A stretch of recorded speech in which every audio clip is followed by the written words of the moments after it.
দেখে নেব আমাদের পার্টিসিপেন্ট আছে।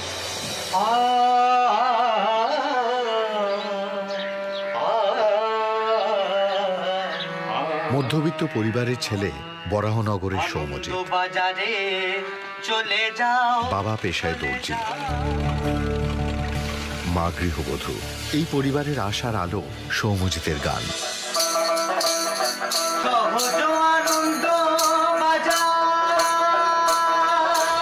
ফাংশনে বাদ্যযন্ত্র বাজাতো সে, কখনো সুযোগ পেলে গাইতো গান। কিন্তু তাদের স্বপ্ন ছিল সারেগামাপার মঞ্চ। তাই সারেগামাপার মতো মঞ্চে গান গাইতে বারবার দিয়েছে অডিশন। অসফল হলেও হার মানেনি।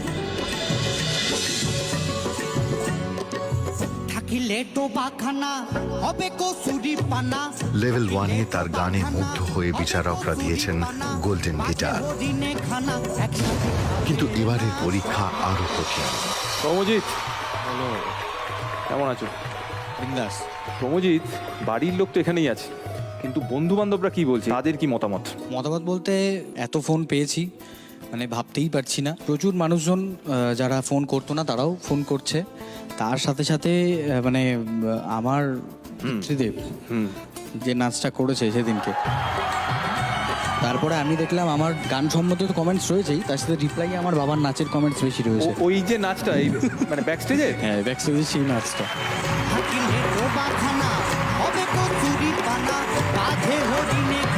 কি কি বললো আপনাকে একটু বলেন যদি আপনার নাচ দেখে।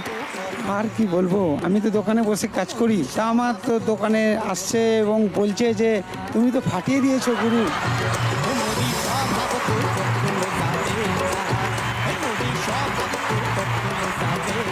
ভালো পারফরমেন্স তুই দিয়েছিস, সেই আনন্দে বাবা নেচেছে।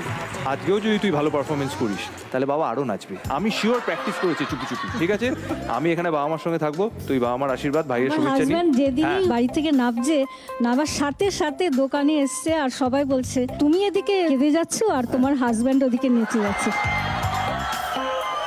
আমি তো কাঁদবোই, আমার ছেলে আজকে অডিশনে চান্স পেয়েছে।